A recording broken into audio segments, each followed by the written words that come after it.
Baik, saudara-saudaraku, kita lanjutkan pada bagian kedua sesi pertama dari seri Bible Klik kita. Pada kesempatan ini saya akan bicara sedikit tentang kitab Kejadian. Kedudukan kitab ini tentu amatlah fundamental dalam teologi kita, teologi baik orang Yahudi maupun orang Kristiani. Karena pada kitab ini termuat narasi fundamental tentang asal mula ciptaan manusia dan umat Allah. Kitab ini juga memuat narasi atau catatan tentang perjanjian-perjanjian yang dibuat antara Allah dan manusia. Dia membuat perjanjian dengan Adam, walaupun hanya termuat secara implisit, tetapi juga ada perjanjian dengan Nuh. Dan kemudian yang penting juga adalah perjanjian dengan Abraham, yang menjadi tokoh besar leluhur Israel atau bapa bangsa Israel, diikuti oleh Ishak anaknya, kemudian Yakub dan 12 anaknya. Karena itu kita bisa mengatakan bahwa isi dari kitab ini mempengaruhi bahkan ikut menentukan alur atau plot dari kitab suci secara keseluruhan. Janji Tuhan kepada Abraham itu mempengaruhi alur kisah kitab suci.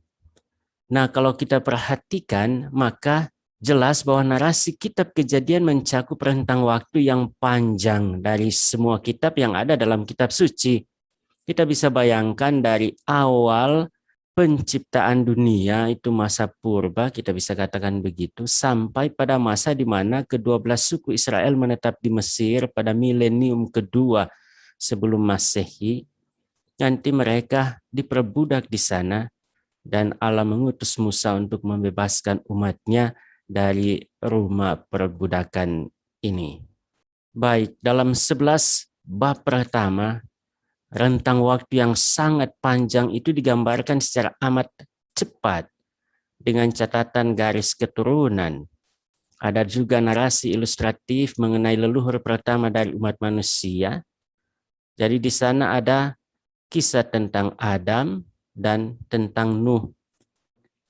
Lalu kemudian dari bab 12 hingga bab 50, di sana penulis memaparkan cerita tentang 3 bapa leluhur Israel, yaitu Abraham, Ishak, dan Yakub, yang keturunannya kemudian membentuk umat Israel sebagai satu bangsa. Nah, lewat ketiga leluhur ini Allah berjanji untuk memberkati seluruh umat manusia. Jadi sebenarnya sudah jelas struktur sederhana dari kitab ini. Ada sejarah purba. Di sana dikisahkan tentang asal mula semesta dan manusia. Bab 1 sampai bab 11. Ada Adam dan anak-anaknya, ada Nuh dan anak-anaknya. Lalu kemudian menyusul sejarah patriark atau bapa bangsa Israel, yang tentu menjadi asal mula dari Israel sebagai satu bangsa. Jadi kita bisa bagi bab 12 sampai dengan 36 bicara tentang 3 bapa bangsa ini, Abraham, Ishak, dan Yakub. Lalu kemudian diikuti dengan kisah tentang 12 anak Yakub. Dan kita tahu bahwa anak yang paling terkenal itulah Yusuf, yang dijual oleh saudara-saudaranya, tetapi kemudian menjadi seorang penting di istana Firaun. Dia kemudian menolong saudara-saudaranya yang pergi ke Mesir untuk mencari makanan karena bencana kelaparan di Israel. Mereka kemudian menetap di sana. Setelah bertambah banyak, beranak cucu, menjadi ancaman bagi orang Mesir. Mereka kemudian ditindas, diperbudak, lalu mereka dibebaskan. Orang-orang inilah yang kemudian akan kembali ke tanah terjanji di bawah bimbingan Musa.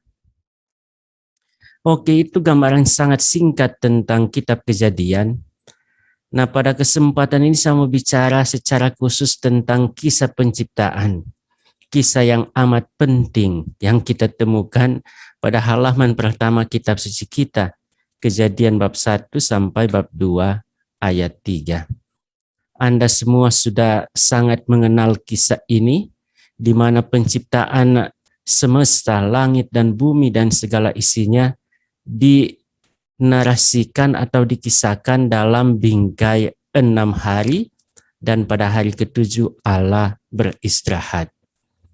Ini kisah yang cukup panjang, jadi saya akan membaca beberapa bagian saja, bagian-bagian yang saya sudah beri warna merah. Pada mulanya Allah menciptakan langit dan bumi. Bumi belum berbentuk dan kosong, gelap gulita menutupi samudra raya, dan roh Allah melayang-layang di atas permukaan air. Berfirmanlah Allah, jadilah terang, lalu terang itu jadi. Kalau kita perhatikan dengan baik, maka pada awal kitab suci ini kita sudah melihat eksistensi. Kita sudah melihat kehadiran Allah Tritunggal yang kita imani. Jadi ada Allah pencipta yang disebut Elohim dalam bahasa Ibrani. Kemudian ada rohnya yang melayang-layang, dikatakan di sana. Dan kemudian Tuhan menciptakan dengan bersabda, dengan memerintah. Dan sabdanya itu kemudian dalam perjanjian baru menjelma menjadi manusia dalam diri Yesus Kristus. Sehingga sekarang ini kita orang Kristen memiliki iman akan Allah Tritunggal. Ada 3 pribadi tetapi sebenarnya satu substansi ada sejak awal, bukan diciptakan, tetapi secara abadi memang ada. Kemudian kita lihat beberapa hal yang juga penting dalam kisah ini. Pada ayat 26 di sana dikatakan, Allah berfirman seperti ini, baiklah kita menjadikan manusia menurut gambar dan rupa kita, supaya mereka berkuasa atas ikan-ikan di laut dan burung-burung di udara, dan atas ternak, dan atas seluruh bumi, dan atas segala binatang melata yang merayap di bumi. Dan pada bagian akhir dari kisah ini di sana ditulis seperti ini. Ketika Allah pada hari ke-7 telah menyelesaikan pekerjaan yang dibuatnya, berhentilah ia pada hari ke-7 dari segala pekerjaan yang telah dibuatnya itu. Lalu Allah memberkati hari ke-7 itu dan menguduskannya. Karena pada hari itulah ia berhenti dari segala pekerjaan penciptaan yang telah dibuatnya. Oke, saudara-saudaraku, kalau kita perhatikan dan kita mau bertanya secara kritis tentang kisah ini, maka sebenarnya kita punya problem. Ada masalah, yaitu masalah sejarah. Ada pertanyaan seperti ini, apakah benar langit dan bumi dan segala isinya diciptakan dalam rentang 6 hari? Apakah memang penciptaan itu hanya terjadi atau dibuat oleh Tuhan dalam 6 hari saja? Apakah ada bukti? Nah, ilmu pengetahuan modern tentu sulit menerima cerita kitab suci ini sebagai kebenaran faktual atau kebenaran historis. Karena memang tidak ada bukti faktual yang bisa kita temukan menjadi dasar dari gambaran penciptaan selama 6 hari ini.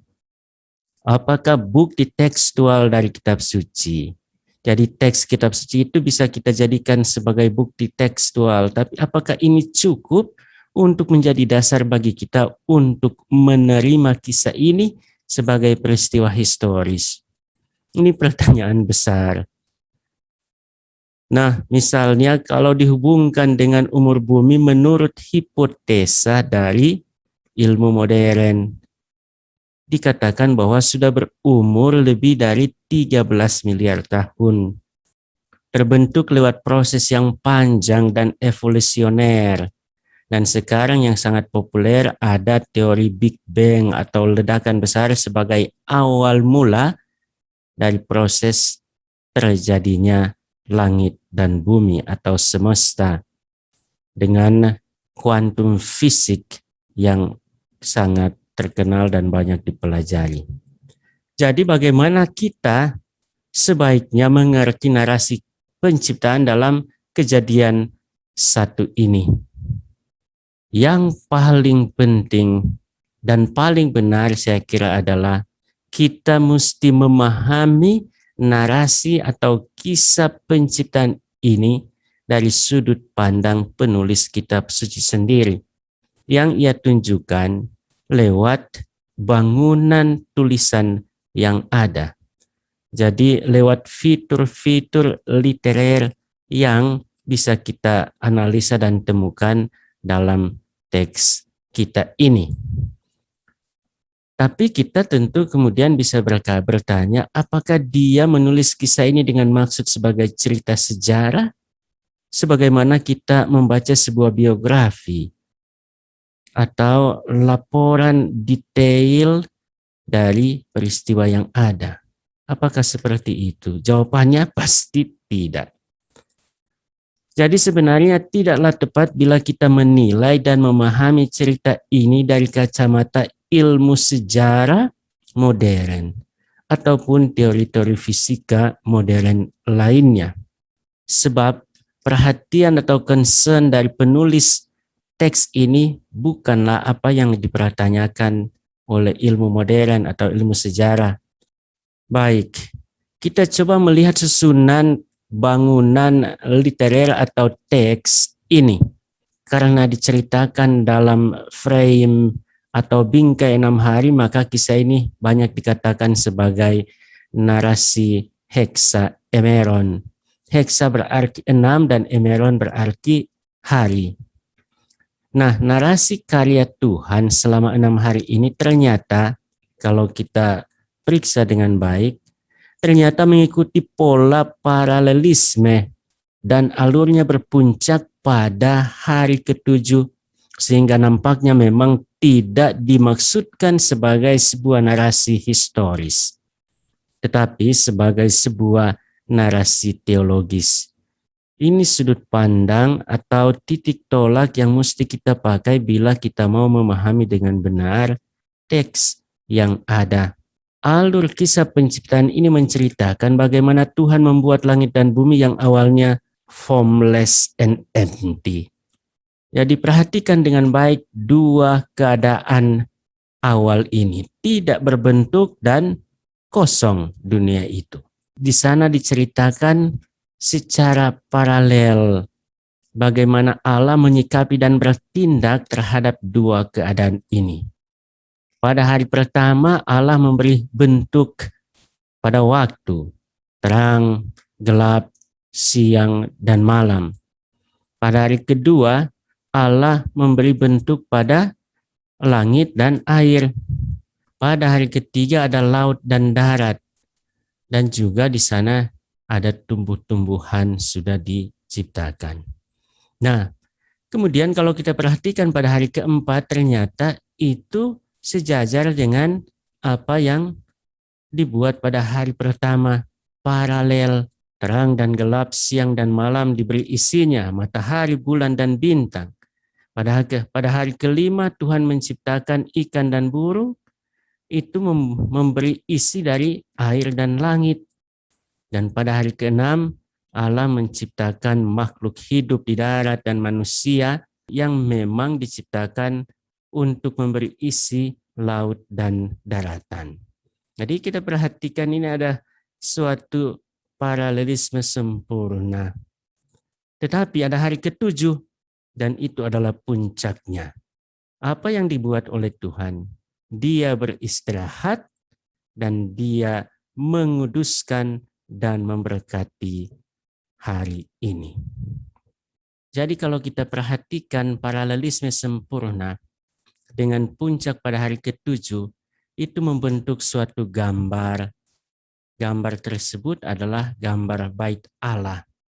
Dan ini memang sangat penting untuk kita perhatikan dengan baik. Jadi apa yang bisa kita katakan? Puncak cerita adalah hari Sabat. Hari yang diberkati dan dikuduskan oleh Tuhan, dan bagi Tuhan.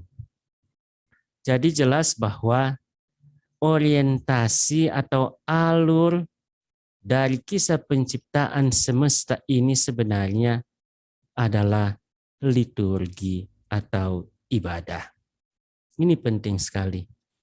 Jadi narasi 6 hari dengan titik kulminasi hari ke-7 tidaklah dimaksudkan sebagai sebuah kronologi faktual historis dari proses karya penciptaan, tetapi lebih sebagai cara narasi atau cara berkisah yang dipakai penulis kitab suci untuk menunjukkan bahwa sejak awal ciptaan itu ditata baik menurut kehendak Tuhan dengan tujuan ibadah kepadanya.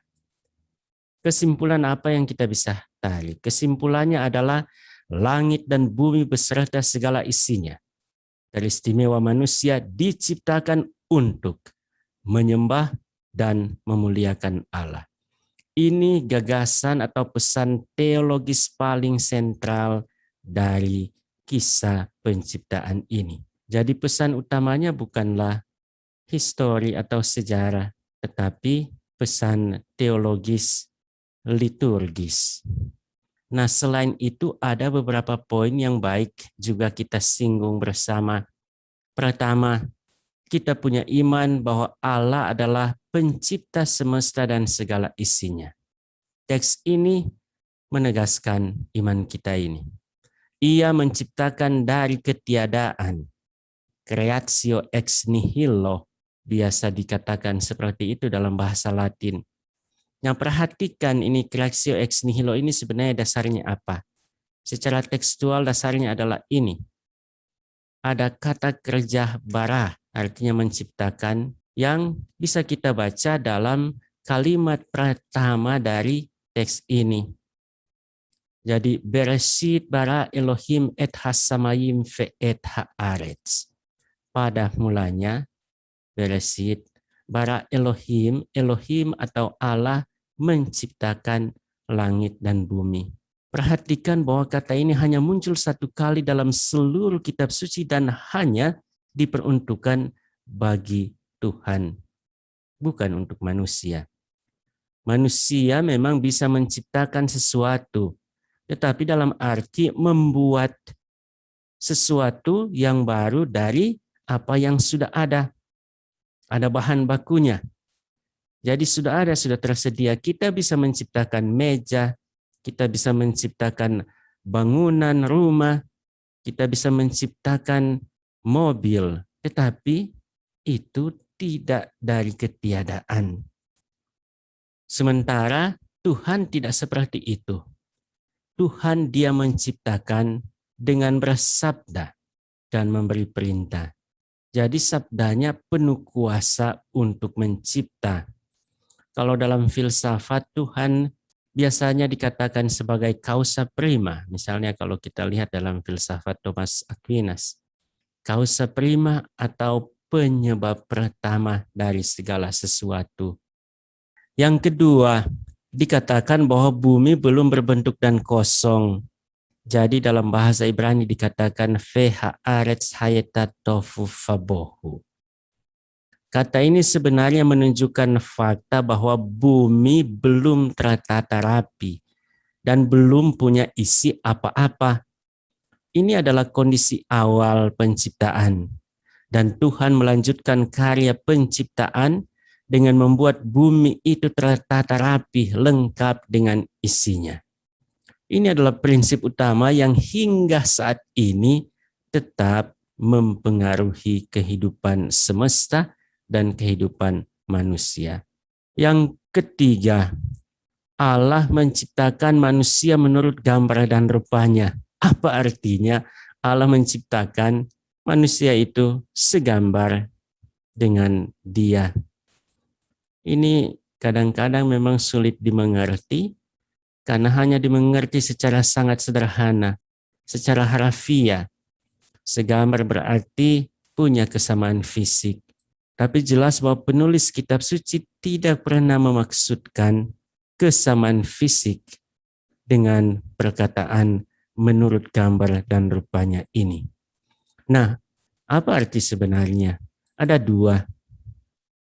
Pertama, menunjuk pada kuasa yang dipercayakan Allah kepada manusia. Jadi manusia itu adalah wakil dari Tuhan. Kalau kita baca dalam kitab suci tadi, Allah berfirman bahwa marilah kita menciptakan manusia menurut gambar dan rupa kita supaya dia berkuasa atas ikan-ikan di laut dan seterusnya. Jadi ada dimensi kuasa.